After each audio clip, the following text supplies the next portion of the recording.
Welcome to Dear Dylan and Hayden, where you write in your favourite stories and questions and we react. Are you ready, Dylan, to this week's Dear Dylan and Hayden? Yeah, I just wonder what's happened to your voice. But I'm in game show mode. So, Dear Dylan and Hayden. I'm going to go back to normal now. I'm currently writing to you in SATS week, and my school is doing something strange. I'm wondering if this is normal for schools or not. Help! Our SLT took away all staff lunch breaks for every adult, due to every adult being needed to help in the SATs. Children have been eating their lunches in class and having a quick break outside with their class teachers on duty. When questioned, SLT smiled and said to grab a quick toilet break when we can, and that nobody was getting a lunch break this week because it's SATs and we've all just got to muster in. My favourite bit was when I walked past the SLT office and the head teacher and the other SLT were clearly just having a break at their desks. Am I being dramatic, or is this just not okay? Is anyone going to pretend that there's more than one answer to this question? Because I hate this stuff. Why are you trying to annoy me? We're at the start of another podcast. It's meant to be upbeat. You're making me angry already, Hayden. You know this stuff gets to me. I hate this attitude that some people in charge have. Even if, right, let's take out the fact that she thought they were having a break, because that is genuinely irrelevant. Like it's an extra annoyance, right? But it doesn't change anything. The attitude of anyone ever, where it's like, well, you know what, guys, it's okay because it's equally terrible for everyone. So. Come on, guys, it's SATS week, just, ooh, come on, everyone. It's like, no, that's not also, how it works. where are the staff who cover lunchtime every other week of the year? I don't know. What's different? I don't know. I think because they were eating their lunch in the class. I think they were insinuating that there's only like actually 5-10 minutes outside. I don't know. But why? But I tell you what, my first reaction to that was when I read this, obviously thinking, I'm reading this to Dylan, is you're not even paid for your lunch break. We're not paid for our lunch breaks. Hayden, we've been watch our previous episode about pay, because here's the problem. Well, yeah, we're not, but we are constantly expected still to do stuff, aren't we? So actually, maybe this guy's just being, or woman's just being very upfront about what they expect, because every other lunchtime we're spent prepping stuff for the afternoon. We're not paid for it. Okay, cool. I'll prep it during the lesson, shall I? Yeah, that's true. This doesn't exist. And I'm just going to say right now, this is not going to be an opening we do every single time, Hayden. We need to go back to our roots and do something funny that doesn't get me riled up. You can see, it's video now. Why are you making me red like a beetroot? What are you trying to do? Well, thank you guys for listening to this week's Dear Dylan and Hayden, where Dylan gets riled up at your entries.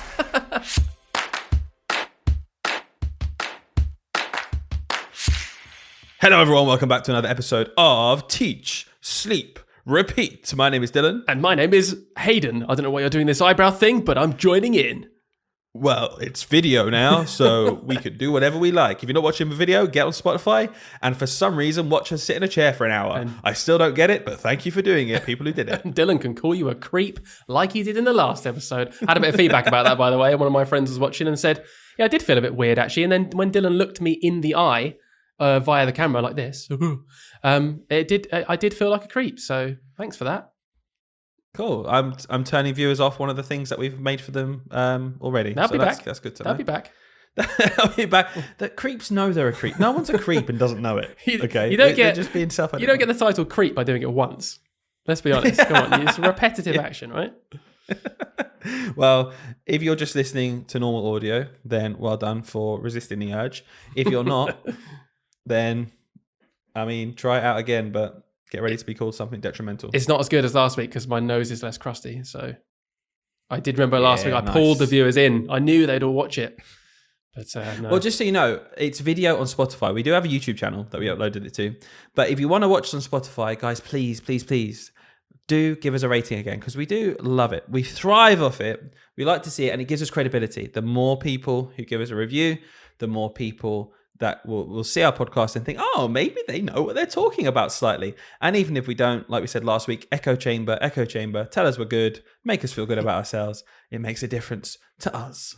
Well, we've got a juicy episode for you as well today, guys. So do listen in. We've got a nice topic to talk about. I won't spoil it just yet. And at the end of the episode, we've even got a story from the classroom someone's written in with something funny that we wanted to share with you. But shall we start with our week, Dylan? How have you been? Yeah, good, thank you. I recently... Anyone who works in a school, one of you can relate, we get free school dinners at our school if we sit and eat with the children. And, very terrible organisation from me. I very often just kind of don't have my lunch ready, don't bring it in. And I might go to the shop or I might just get a school dinner. I've been having a lot of school dinners lately and sitting with the children. I would recommend it to anyone. And just to go and sit with them outside of the classroom, because all of a sudden, everyone wants to be your best mate. Everyone wants to sit next to you. And I was sat next to this boy. Really, really sweet. But you can just tell that they don't want to just sit there silently. They're trying to force a conversation. And we've all had this before with the children, but they just want to talk to you. It's so sweet. And you want to talk to them and it's lovely. But they are just trying to force a conversation. I had a conversation with a boy today who said to me this whole story. He said, I went to Aldi at the weekend with my dad and we bought some bread that we don't normally buy, and then we took it home and I tried it. I don't want to know. I'm eating my lunch. Is that what you said? Obviously not. I was like, oh wow, that's really interesting. And I kind of just edged away with my plate and went to throw away my food and go back to my classroom and prepare for the afternoon. But my point is, it's just really sweet. And it's just another one of those moments in school, like you said. No one ever in a different job will be sat down and go, I had the sweetest lunch today with Dave, Steve from accounts from last week. It was really nice. They're just trying to chat to you. It doesn't happen. It was just a really nice experience. And so yeah, I've been having lunches. It's really nice just to get to know the kids in that kind of environment. And just been a normal week apart from that, really. Yeah, fair enough. So my week has been pretty bog standard. Couple of things though I want to talk to you about. So first of all, super interesting, because when you get to my age, this is interesting, right?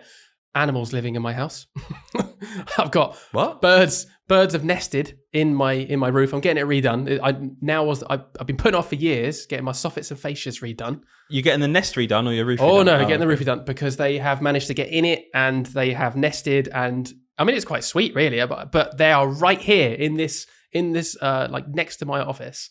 They are right in the corner there. There's birds chirping away there. It's so loud to the point where Can you hear them? Yeah, I was worried that it was actually going to like ruin the podcast because the microphone would just pick it up. I'm pretty sure if we're just quiet, because when I'm talking it doesn't do it, you'll probably be able to hear them. Just listen really carefully. I am a bird living in Hayden's roof. Squaw.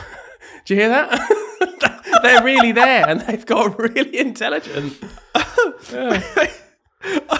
Wait. Two things to say. Number one, like great effort because you've done that before this podcast started. So great effort there with the joke. Number two, it would have worked much better before video when I could see your phone coming into the microphone. I blocked that bit on my screen, so I thought you couldn't see it. Oh well. I can see it on my Zoom call. My dad joke is gone. Okay, but in all seriousness, there's birds there, and more importantly, as you know, and the listeners, I'll be there at this point. I'm going on school residential tomorrow, so my week's about to get incredibly interesting. You also know exactly what next week's podcast is going to be about. Yes. Will there be a child after lights out doing pull-ups again when you go around I was thinking of that earlier, and I'm actually annoyed that we told that story already because I'd love to tell that story again in like the next episode. Oh, that's classic. But it's classic. Maybe it might happen again. You never know. Yeah, maybe. You never know. Yeah, I'll just tell it again anyway. You know, the viewers love repeated content. Yeah, I hope so, because I think about, if you take this whole 15 chunk of episodes we've got, I think about 30% of it has been original and the rest has just been repeated and rehashed in a certain form. This job's hard. Oh, this job's quite nice sometimes. Ha ha ha ha. Ho ho ho ho. Repeat. Hayden's bald. You just did that thing, by the way. You know, you told me one of your friends pointed this out for you. You know how you get your phrases like randomly wrong sometimes. You just did it right then. I'm going to call you out on it. Do you even know what you said? No, I've got no idea. You said, if we just take this 15 chunk of episodes rather than this chunk of 15 episodes. That's the thing. Your mate was taking the mick out of you for that. And you're giving him more content. All right. You might have noticed. So thanks for that. Well, it's nice anyway, though. enough of us chatting nonsense. Okay. The people love a catch up, apparently. This is why we do it every week. But let's get into the deeper stuff. We're going to dive in, viewers, listeners, customers, whatever you are as. And just hold off past the little jingle we've got. 3 seconds, I promise you, into absolute stardom. Let's have a quick break. Get a cup of tea. Have a nice nip. Have a nice nip. Have a nice nip. Done it again. Have a nice nap. I'm going to stop talking. Play the jingle.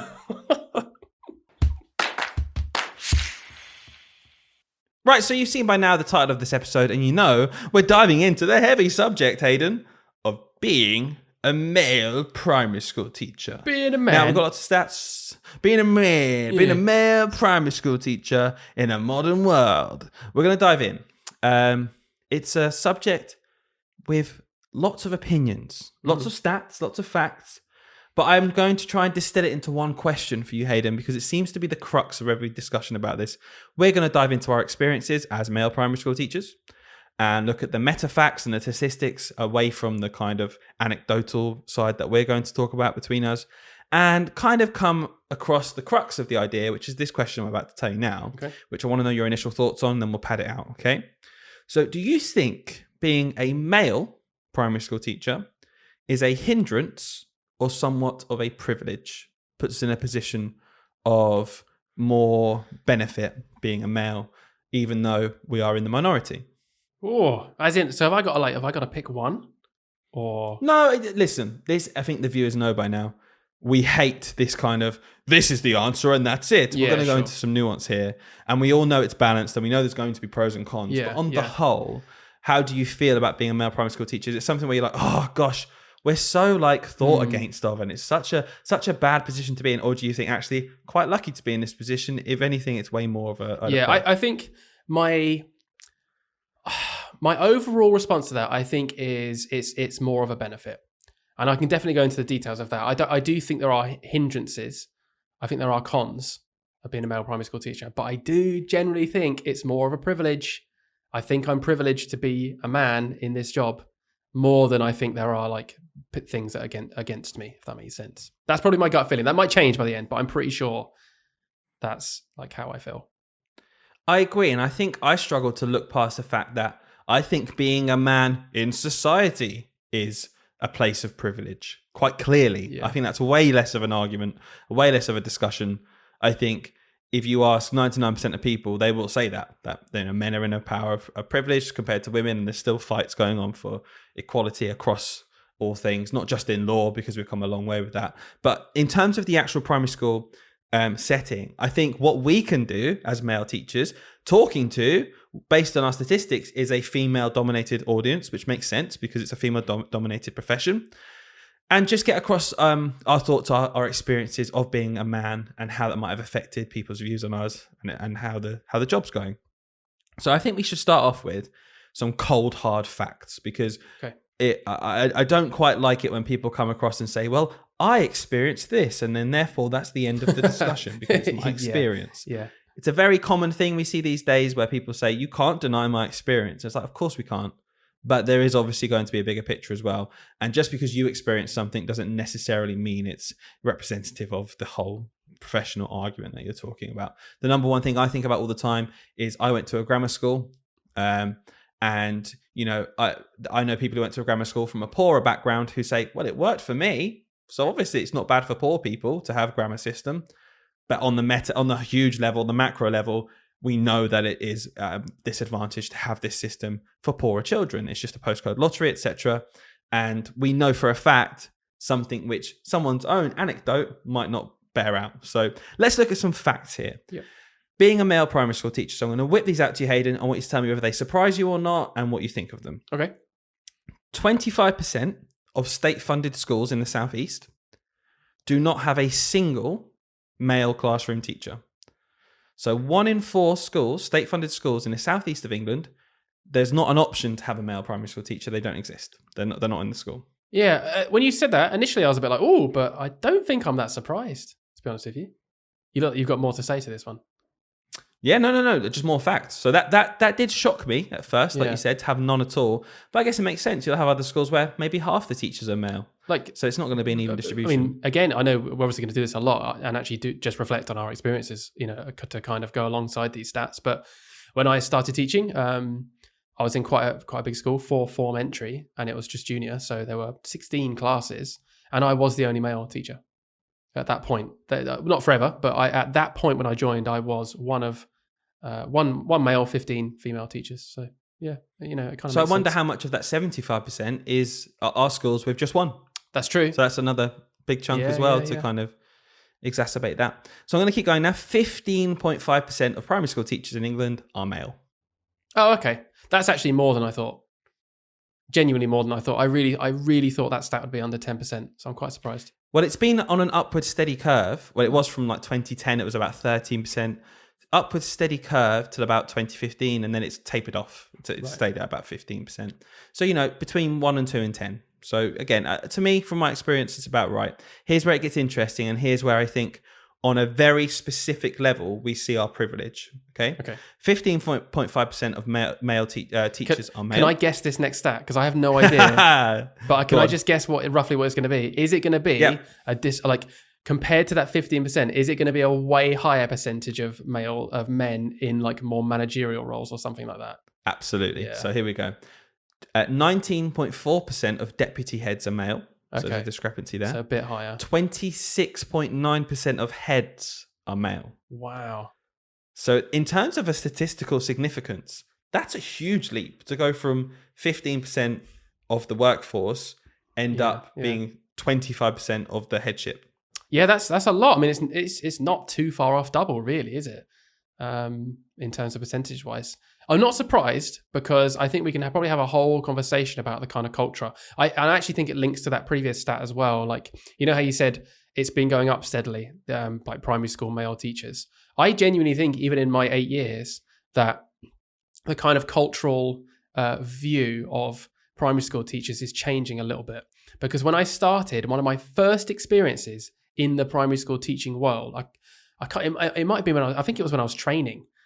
Someone said to me, and it was like a distant family relative. I don't really know this person, but they were down and around, classic big family gathering. And they made some comment. I can't remember exactly what it was, but it was one of those really derogatory things like, "Oh, what are you doing that? That's a woman's job."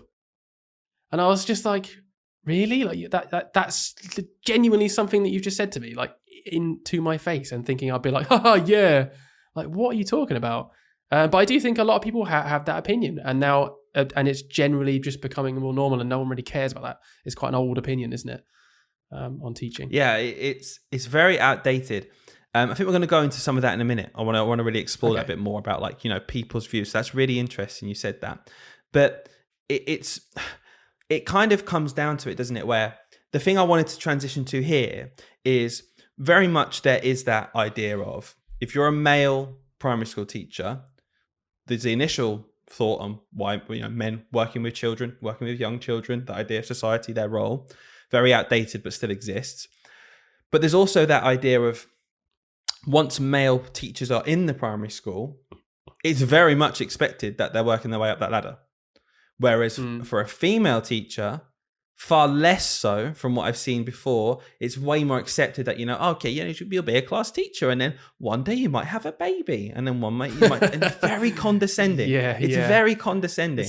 And I really, really feel uncomfortable with that, because that is something that absolutely exists, and it perpetuates itself throughout the profession. And it's a female dominated profession. I don't think it's male from the top down saying, men, you go to positions of power. If anything, I have that more of an experience from female staff who kind of say, "Oh, well, what are you doing then? Are you going to go for that head of year job? Like 2 years into my job. Yeah, sure. Are you going to go for that, head of maths job? Are you going to go for this? Are you going to go for that?"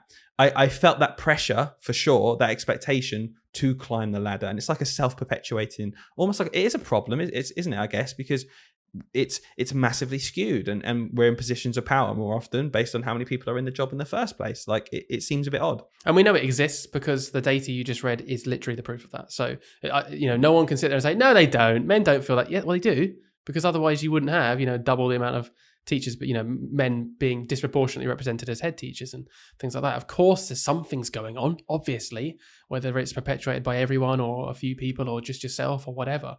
But yeah, it's very interesting because I do feel like my experiences very much match that, because when I started teaching, it was absolutely my goal to rise the ranks as quickly as possible. And looking back, I don't really know why. I genuinely don't. I don't really know why that was my goal any more than the 15 female teachers that I was working with. But it was for some reason. I had already convinced myself day one, oh yeah, well, I've got to do that. That's me. I've got to do that, haven't I?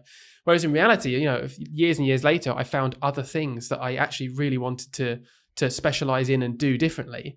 And suddenly that career ladder kind of went out the window a little bit for me. And I was like, oh wait, no, I enjoy doing these other things. I don't know, why was I putting this random pressure on myself to do this thing that I don't actually want to do right now? And so I felt it, it definitely exists. And there may well be, people who are way more clued up on the psychology and the differences between genders and the sexes or whatever you want. We're not experts in that field, so there may well be traits and things that come as a reason as to why more men might want to be going for those positions. But from my point of view, all I can say is that I definitely experienced that expectation. So regardless of whether my biological inherit of to be dominating or whatever you want to say that men do, regardless of that, like my actual experience from other people, projecting onto me is an expectation to, get up that leadership ladder, which I'm not convinced women have the same expectation and the same kind of thing put onto them. So there's definitely external forces here and just traditions and just this idea of man in charge. That's where they go. And it really does stink to me. I just don't like that at all. No. And I'd hate the idea of, I don't know because I'm not in their shoes, but the idea of other people thinking that because I'm male, I'm getting preference. And it doesn't even have to come to the fact of, a position. It could come down to perception of people might listen to what I say more than what someone else says, because maybe I project myself differently because I'm a male and I come across as perhaps more confident in a certain way. And my personality shines through and they think, oh, typical, just because he's a bloke, they're listening to him. Okay, well, and that makes me feel uncomfortable as well. On average, right, not just you now, on average, do you think you would get preference though? Yes. Yeah. Yeah, because that is it. And I don't think it's, again, in general, I think men do get that. And I think that's, something that's just, it doesn't even have to be conscious. This is not what I'm saying. I don't think people consciously ever say, man said thing, that must be right. Woman said thing, let's wait to see what man says. Like, I don't think anyone is consciously thinking that. And that is not what I'm saying. Please don't clip that. Please don't clip that because that's out of context. But that's my point, though, that I completely understand when my female colleagues in the past have said, because you're a bloke, X, Y, Z. And I think what's really powerful for me was trying to get over that, because my initial, what my initial thought would be there, Hayden. You know what my personality is like. My initial thought there is, get over it. It's not that. Yeah. It's not because I'm a man. It's because what I said was true. It's not because I'm a man. It's because my behavior management. I have a different technique. I have a different strategy. And I was very reticent. I think that's the right word. I'm using long words again to accept that potentially it was because of these things, at least a part of it. I would definitely come down to, no, it's because of my personal, ability to control the children. It's not because I've got a booming male voice and I dominate naturally and it's easier for me to do that. I think overcoming that as a male teacher is really important to be self-reflective. Just almost like accepting that subconscious bias does exist and it does benefit you in some way. It might not in every situation, that's not how life works, but on average, you're going to benefit. Which brings us back to the original question, and that whole point I think we just made there can be summarized with, that's definitely a tick for, that's a privilege for male teachers, because if you happen to be a male primary school teacher who is looking for that career progression, you do statistically, you've got statistics in your favor is the way I should phrase that. So there's a privilege. And if you don't want to do it, well, it doesn't matter. So, it's not in your favor now. It's just, you just have this extra step if you want to use it. It's definitely a thing. It doesn't mean that you're guaranteed, like we've got to, I just want to keep reminding people that we're not talking about this on an individual level. Just on average, statistically, you're more likely to get into those positions, as the stats show. And I think kind of getting over a defensive, riposte to that is really important to open a conversation. And I think closing off the conversation on either end is really not beneficial to anyone. So to close it off and say, naturally, of course you're in a position where you've got more privilege and you're going to get all these things, and that's that, is equally is equally damaging to the conversation as to say, no, not at all, never. No, it's just the individual. Like, both are just crazy. And I think only through a dialogue, we're not trying to have an argument here and convince everyone to one extreme or the other. We're kind of say, well, this is a thing. Let's explore this. Let's think about it in every situation. Let's be aware of it. Yeah. Because like, I can just think of an example right now that's the complete opposite of what I just said, which is, let's imagine you, Dylan, went for some managerial role, and then you got the role through hard work and like genuinely because you're fit for that role, right? And then someone just completely dismisses it by saying, it's just because you're a man. Like, that is equally damaging and actually not helpful to the situation. Like, there is statistically a chance that came into play, but not always. That person could have actually just been best for the job. from my, I can say right now from my experience, I had something pretty much exactly as to what you've just explained. Oh, there. really? It was slightly different. It wasn't a job, but it was basically someone was commenting on, and no one likes to do this because you don't like to big yourself up, but someone was basically commenting on the relationship I had with my class. Okay, that from my point of view, I think this is building a relationship with someone or a group of children. I've seen other male primary school teachers do it in a different way and not do it in like not build a bond as much as I did, or same for female. I don't think this is based on gender too much. Yeah. I think it's based on like my approach. I like to think it's more the way I treat the children, the way I talk to the children, the way I respect the children, I think plays a bigger role in how I build a bond with my class. And it kind of happened that another teacher kind of said, oh, but they all want to be with you. You're the man teacher. Of course they want to be the man teacher. Like it's easy when you're the man teacher because they immediately respect you. They want you to be in the classroom, so you can be funny with them and you can have a joke. And I just kind of, I think, going either way there is damaging. I can say to myself now, okay, maybe it's something to do with it, but have you thought maybe it's because I do X, Y, and Z as well, and that has a positive impact? Yeah, I think that's the right response. I was trying to think what I'd say to that. Like now, if I was in this podcast frame of mind and not just emotionally responding, I think it would be something along the lines of, yeah, potentially it probably does have a part to play, the fact that I am male. But it's a small part to play because actually this, all of these different things that I've mastered in my skill of teaching are actually the reason these kids respect me. This is just a small part of it. So yeah, dismissing it all as, it's because you're a man or because you're a woman is definitely never a good approach to actually anything. I've got a question for you. How many times in your career, say what we've been teaching now, 8-9 years, something like that each, roughly. Yeah. How many times in your career has someone said to you, a parent, said they're so pleased their child has got you because you're a male teacher and they could really do with a kind of father figure and male figure in front of them? That is I'm laughing because the answer to it because it's the same probably for most male teachers. So many times I've heard the same spiel many, many, many times, and it always feels great in the moment. I'm not going to lie. I never sit there thinking, oh, male privilege. I'm always thinking, oh, that's nice. They really want me. And that's given me a boost. Like, oh, wow, I'm already in the good books with this parent just because I'm a man, and I take that privilege and I relish in it. But it is a privilege for sure. Yeah, it's really, I kind of sway every year about how I kind of feel about that comment, because you're absolutely right. They're basically saying, my child wanted you to be their teacher. So of course, that's a fantastic way to start off a relationship with a kid. They're already on board because you spend a lot of your time trying to get the children on board.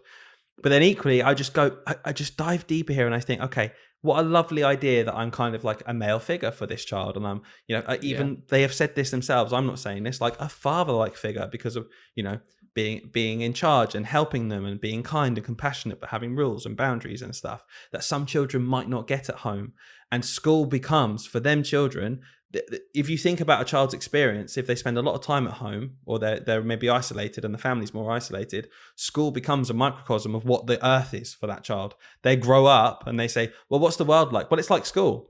There's the odd man in charge, and that's the person I listen to and I have to respect and build a relationship with. And there's loads of lovely, caring women who are so nice and fluffy. And that's the social aspect coming through. Which just doesn't translate to school. I know so many female teachers, obviously, through years and years of working, who are just as authoritative as I am, just because I'm a man, if not more so, and have more strict rules and more guidelines and more kind of control of the children and build an even better relationship in some cases. And I just think like that simplification of male role model in charge, I sometimes feel uncomfortable with, because although that's fantastic and I'll never step away from that because I want to help the children as much as possible, realistically, my job is to teach these children to the best of my ability.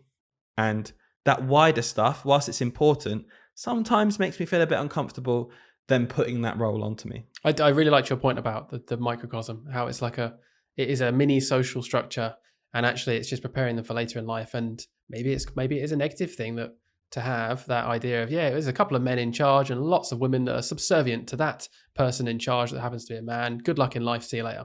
So that was a really good point. I like that. I've got another point to make if you're happy to move on. And I guess it's more the negative side, like the side that I feel like is a negative thing for being a male teacher on average.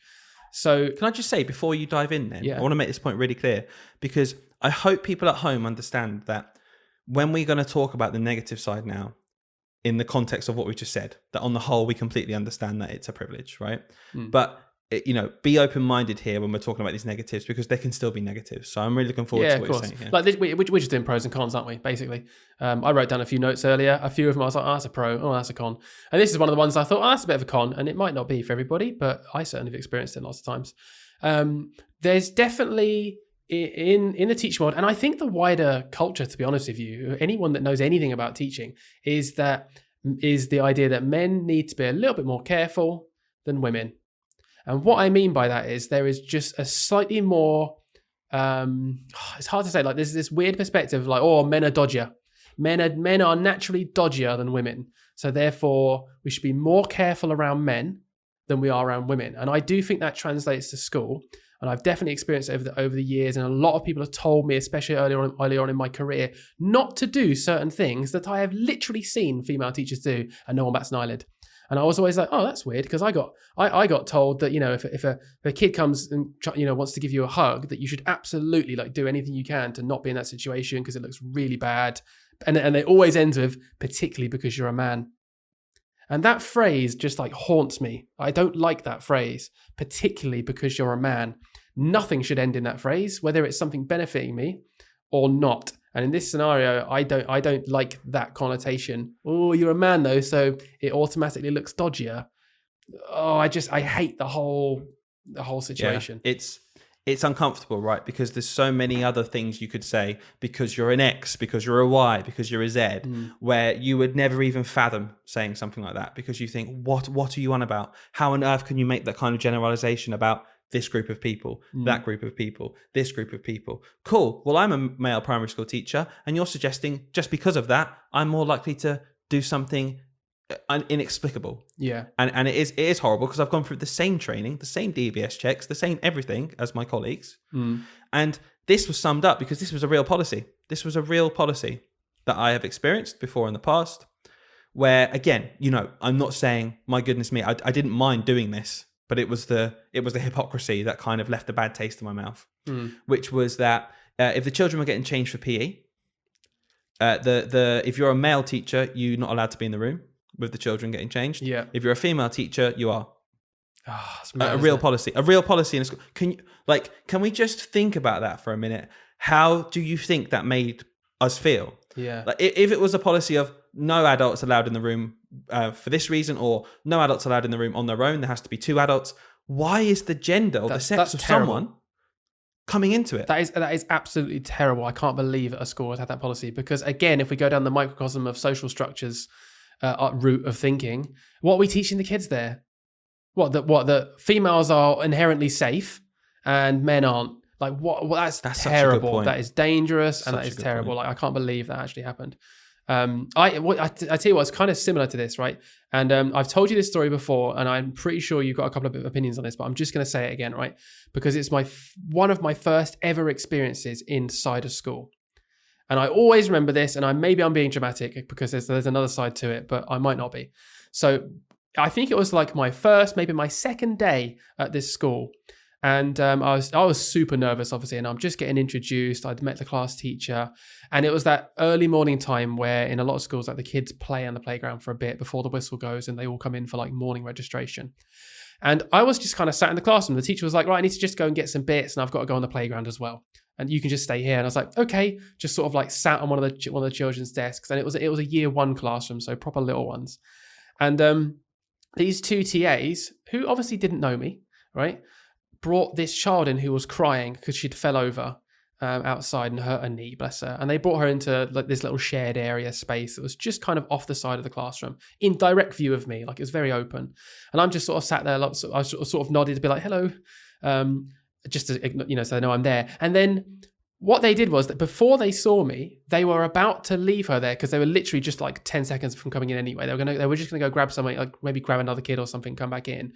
And they were happily about to do that. And then they both looked at me, and then they stopped and like really, really cringily, obviously, then like changed their minds about leaving her in the room. Bearing in mind, although I'm a stranger, I was still, they would have. I was there with my lanyard on and things. Like I was going to be the teacher for that class in my training, and it really made me feel like honestly horrible. It actually upset me a little bit. Because I thought my natural go-to there was, oh, cool, they've just seen that I'm a man, and then just instantly thought, oh, we can't leave him near this kid. And it made me feel horrendous. But I don't know, there's probably more to it. You might want to shut me up. And No. Listen, here's the thing about anecdotes, and this is something I've learned as well.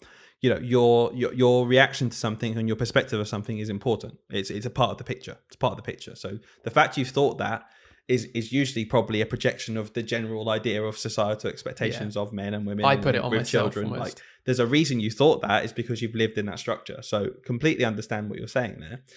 I think it's hard to tell, isn't it, without, if it was a female student who they'd never seen before, because you said yourself they'd never seen you before, would they have still been reluctant to leave a child? Because to be honest with you, we shouldn't be leaving children unsupervised anyway. And if you're unsure about another adult or who they are, it's probably just very sensible to say, oh, actually, okay, we'll be. I think that's the right answer. I completely understand. I think that's probably genuinely what happened. But like you said, because I already have maybe this preconceived idea, almost like I've got to challenge this and show that I'm just a normal person.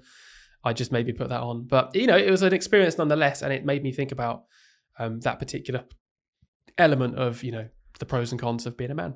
So what I'm going to do, I'm going to fire some tropes at you, some kind of stereotypes that we've experienced as male teachers. I want to tell you, I want you to reflect on them and say how true you think they are, okay? And whether you've experienced them or not. All right? Yeah. Okay. So number one, as the male primary school teacher, you are by default the person who puts away the chairs in assembly. Yeah, easy. Move on.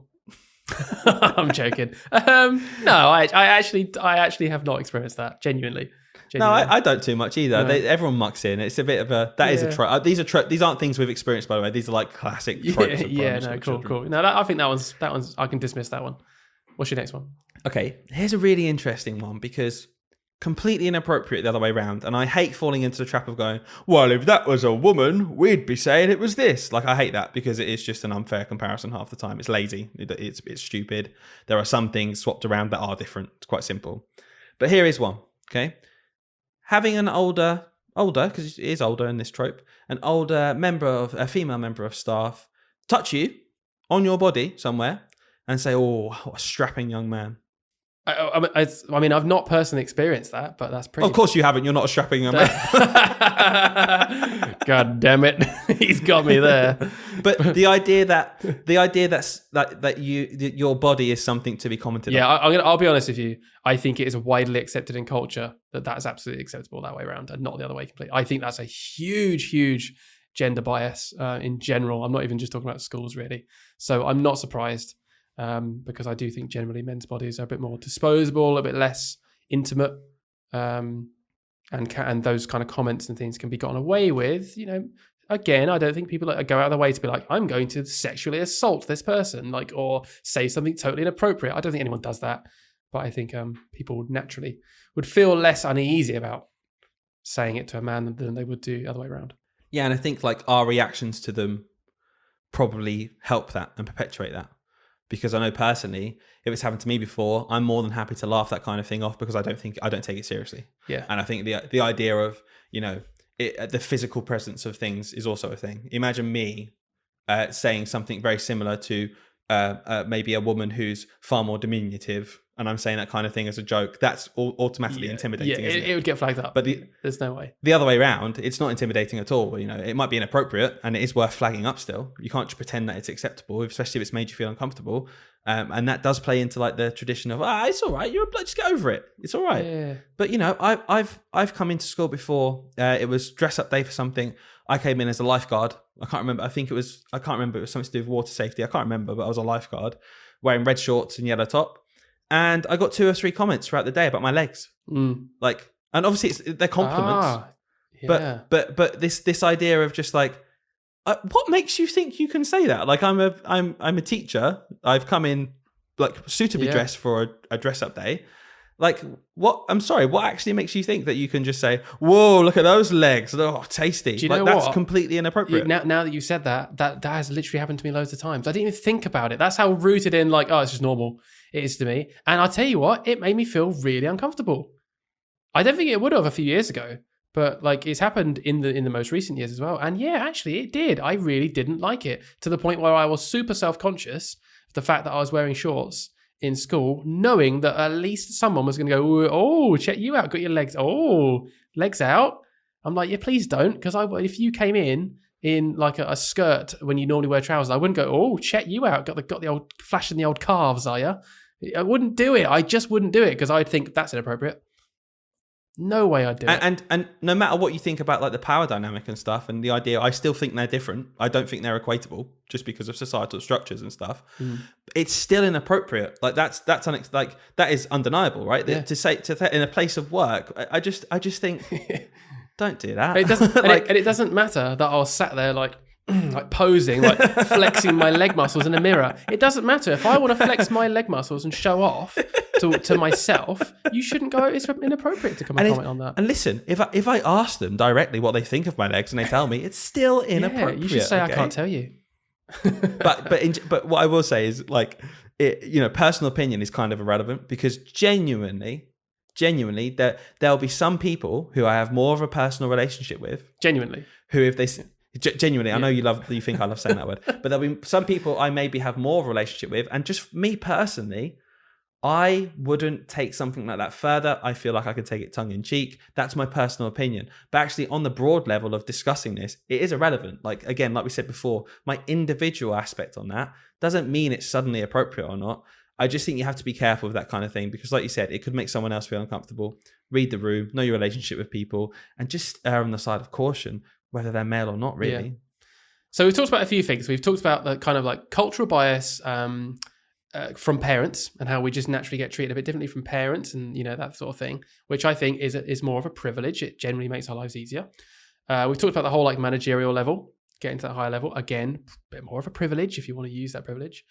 I think we've had the kind of negative connotations as well, of like, oh, but you are a man though, so got to be more careful. Bit of a con for me. I've got another thing that I jotted down as a note, and I don't know if you've seen this too much. I don't really know if it's a huge thing, but generally being put in higher year groups. I don't know if you've noticed that, but when I've gone around schools, because we've visited lots of schools in our time, I am shocked if I see a male teacher in like year 1 or reception, and then that's me as a male teacher. I'm like, oh, a male teacher in reception. Like, even I'm surprised, and it did make me think. Oh, actually, I always see year 6 teachers. Always see year 6 teachers that are male. Is that? Do you think there's a thing there, like a correlation, or is it just my limited experience? I think I absolutely agree with you.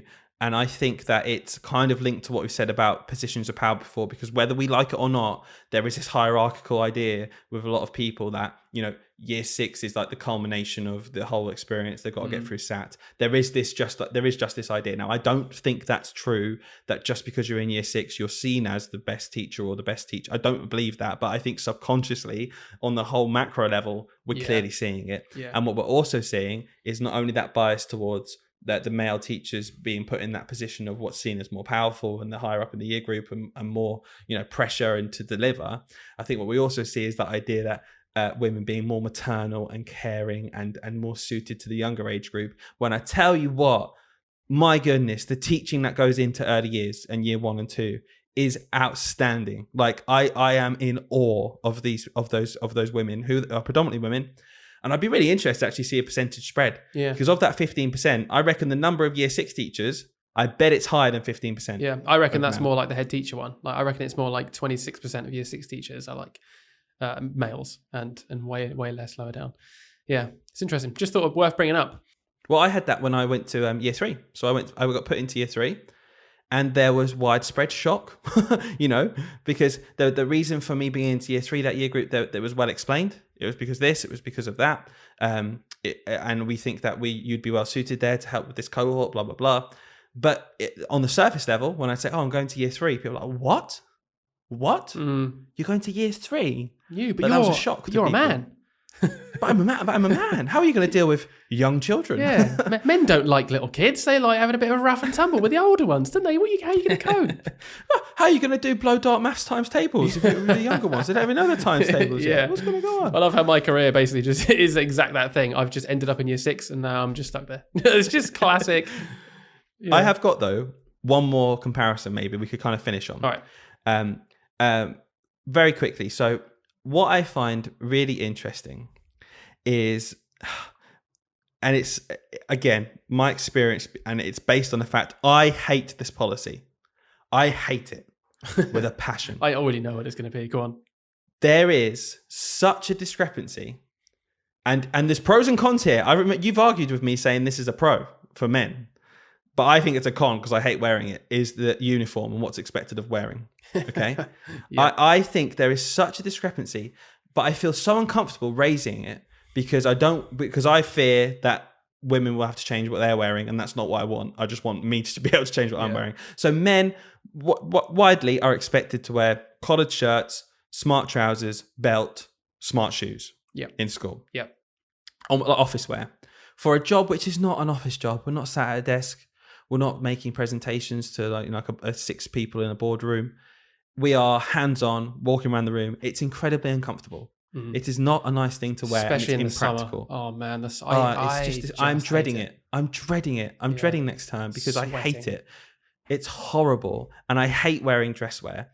And then I can't help but feel annoyed, not at the women, because good on them, wear what's comfortable. When I walk in and they're wearing a vest top, sandals, and leggings, and I'm just like, I'm like, sorry. If I turned up in the equivalent of that, there would be outrage. You'd be sent home. home. I know there's you'd be sent home, and there's always this thing about expectations of what women are supposed to wear when they're forced to wear heels. There was that thing from Virgin Atlantic, wasn't there, where there was this whole argument about they were being forced to wear red heels. The men didn't have to wear heels. Obviously horribly uncomfortable, not equitable. And in general, the dress code is not equitable. No. It's just not at all. Like the level of smartness and in my case equals uncomfortable is way skewed, in my opinion. I don't know what you think. This is the one workplace where women have got the edge, is it? Because now you said that, I'm thinking there's so many cases, isn't there, of women not being allowed to wear particular things in sports, in jobs, and it's like, what? Why are we being forced to wear this thing? But yeah, the shoes on the other foot here. I agree. I do actually agree. I'm trying to think what pro I ever actually sent to you. I don't remember arguing this. I'm going to tell you what it is. You said to me once the pro was, and I've seen this before, and it's probably legitimate, but I'm talking about my personal experiences, like way outweighs this idea. Yeah. The pro is that, men are wearing suits, and they're forced to wear suits because they're seen as in a position of power, and they're coming across as way more corporate and in charge, whereas the women are way more casual, and they're wearing a nice little knitted cozy jumper, and they're really more maternal, and they're taken less seriously in their job because they're more maternal and loving and comfortable. Whereas the man wears a suit and he's in charge and he's business driven and he's doing this and he's going to get the job and he's going to get the promotion. So you look more serious. You probably get treated more serious. Yeah. I can't imagine my point was being like, so I want that. But I can imagine. No, I think your point was saying, it could be seen as a pro in that respect. Yeah, for sure. But on the whole, though, I do agree with you. I think it's kind of weird, really, that we've got this strange policy. And I love how usually in the school policies, and I love how this is just ignored. It's usually I'll complain about things like, I'm sweating and I'm wearing like chinos. It's about as not smart as I can get. But even then, they're still trousers with a belt on, and it's like 30 degrees, and primary schools generally don't have air conditioning. Can I please not wear this? And it's like, well, you can wear tailored shorts. And I'll always go back to, cool, I'm never going to do that. Can I please actually just wear some clothes that I want to wear that aren't tailored shorts? and isn't it funny, based on what we just said about comments you get from wearing shorts? Maybe we don't want to. Because we're going to it's going to become a thing. If we walked in tomorrow into school wearing tailored shorts, oh God, how many comments would we get? It wouldn't be worth it, because the meme wouldn't even die down after like a week. It would just be a constant joke that we're in tailored shorts. Because we look stupid, because you still have to wear smart shoes. And I just generally don't like that. I just don't like the look. If I want to come in shorts, I want to come in trainers. If the ladies can come in leggings and flip-flops, I should be able to come in smart-ish shorts, even like jean shorts or something, and comfortable trainer wear. What is wrong with that? I don't see the problem. But I think it all stems obviously back to... they won't learn their timetables if you're not wearing smart shoes. They won't take you seriously, man teacher. What about her? Oh, we don't care. You just think, what are we getting across here? Are we saying that it's important that we view men as smart and authoritative, and that we don't care about women looking like that? Or are we saying we don't care about anyone? Because if that's the thing, then can we all just wear what we want, please? I think it clearly just has to be equitable. That's the only thing. In all these situations where we're like, well, you know, the staff didn't want to wear red high heels on the flight because it's uncomfortable, and the men get to wear flat shoes. Clearly, that's wrong. Yeah. Clearly, obviously. Okay, can I wear a strappy top? No one wants to see me wear a strappy top, I'm Yeah. sure. But can I? No. And why? Because I'm a man.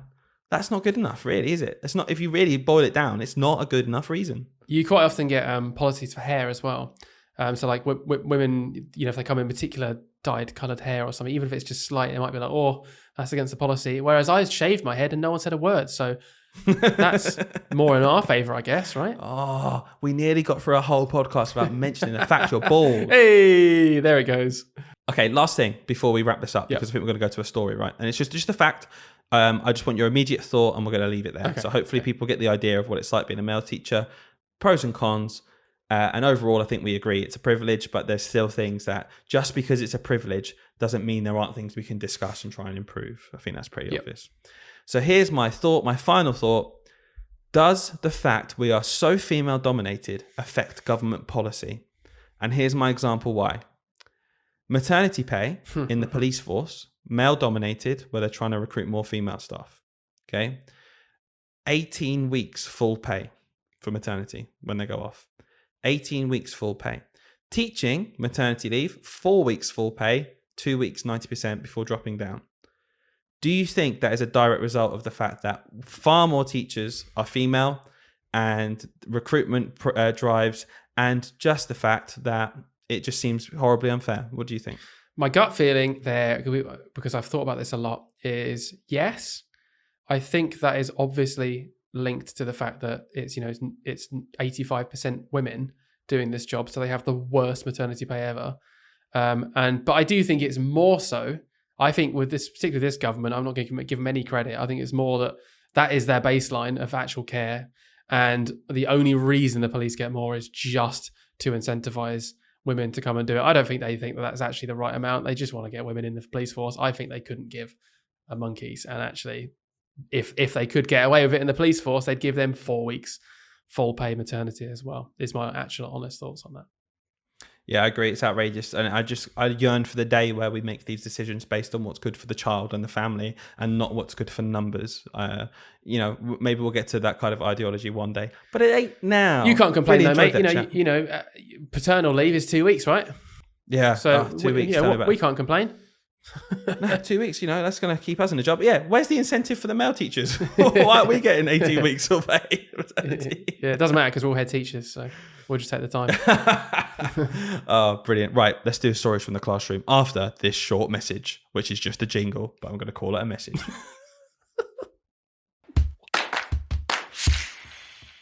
Before we get into our story from the classroom, which I know you're all gagging for, we're going to now tell you where you can get in touch because we want to hear from you. Get in touch with us. Firstly, please follow us on Spotify, give us a rating. But if you want to get in touch with social media, we want to hear from you. Hayden said it last week. Mm-hmm. Even if it's just hello, we just want to get to know you guys who listen to this podcast. So if you're like me and you listen to stuff and you just kind of keep yourself to yourself and you don't get in touch with people when they ask you to, please do. We're still a small community. It's growing, but we want to hear from you. You can find us on Instagram at Teach Sleep Repeat Podcast. You can email us at teachsleeprepeatpod@gmail.com. Or you can text us if you've got our number. Wow, what a great addition. Whoa. Which we're not going to tell you. You can guess. I'll give you the first two, 07. Ooh. Okay, fill in the gaps and give us a text. I'll give you my first two, +4. So there we go. Oh, first two numbers, +4. Yep. Plus, cool. Okay. Nice one. Hayden, you have a story for us. Let's hit it. What have we got? I do. So, stories from the classroom. Someone's written this one in this week. Dylan, you've not seen it? I'm going to read it to you live, on air.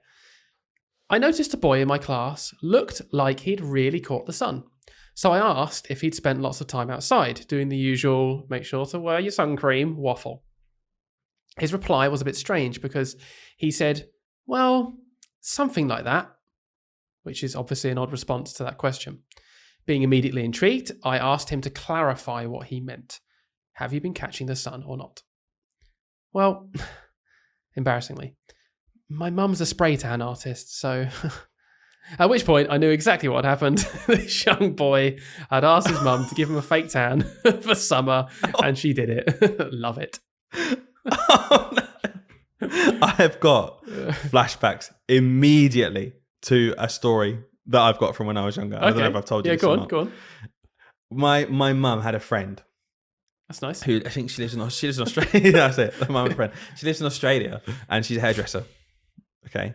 And it was the classic, Mama had 4 kids. It was summer holidays. Like you just find like someone to latch onto. She had 3 kids and we just like spend the day together, like all together.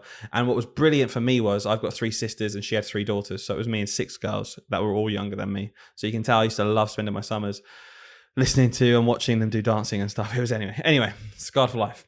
But the point being that she was a hairdresser. So she used to cut my mum's hair and my sister's hair because she owned a salon. I'm sure she cut male hair as well, but she never cut my hair. Anyway, this was one of the last days of the summer holidays, okay? And she was dyeing my mum's hair blonde. And it got to the point where it was coming towards the end. She had some of the dye left. And my mum said, "Oh, Dylan, why don't you get some blonde highlights?" Crippling, I barely gel my hair at this point. It took me until like year 7 to put some product in my hair because I was so like anxious about it. I was like, "Oh, I'll look weird and I don't want to do that." Anyway, said no. They convinced me to do it. She's like, "Oh, it's all right, mate. You can come over here. I can put a little highlight on your hair. Look brilliant, mate. You look really cool." Good accent. That was me doing her accent, by the way, from Australia. Anyway, so eventually we get it done. Like, fine, okay. Does my whole head. And it just goes ginger, like really dark orange, like nowhere near blonde, just really, really ginger. And I was like, oh my gosh. Went home and I was like, that's okay. I mean, I can just put up with it. Woke up in the morning, huge anxiety. Like, I can't go to school like this. I look like a lion. I can't do it. Orange head. My mum, we got in the car. Mum, you're going to school. You're going to school. Come on, you're going to school. Got in the car and I was like crying, "Oh, I can't go into school." So she went, "Right, come on then." She got me out, got the clippers, number 1. Shaved it all off. No. And the sad thing was you could still see the orange. Little patches of orange all over my head. That's so good. Well, I just remember it so vividly. Not only have you just completely trumped the story that was written in, sorry guys, you've also now turned away any viewers that have red hair away. So off with the royalists. We've lost all the Tories. We've now lost all the red hair viewers. I'm very sorry. Our audience is getting smaller and smaller. But, no, nothing wrong with red hair. I just didn't want it. I just personally hate it. That's brilliant. I love that you. So you were then not only shaved head, but also it still looked orange. So you were just like double. Yeah, whammy. Shaved head. I looked like, right. This is what my head looked like. You ready? Your fingers after you've eaten a bag of Wotsits. That's good. Just that orange tinge, but hardly anything. Yeah. Oh, nice. Love that. So thanks for the story, viewer, because what it did was it made me remember even better stories. So always send your stories in. Always send your stories in. Please do send them in. We love to hear them. We love to read them out, and it might remind us of funny stuff. Or, right, Hayden, stuff. I hope you have an amazing time on your residential. Get some amazing stories. We'll be back next week. It'll be all about that. So if you have any stories from your time in residential, whether it's from as a teacher point of view or when you were in residential at school, yes, primary or secondary, any amazing stories, get in touch with us and we'll hopefully share them next time. I'm just saying this till I'm leaving it. This is the last thing. I have got a banging story from when I was on residential in year 6, and I'll save it for next time. Amazing. Right, guys, thanks a lot for listening or watching. We'll see you again next week.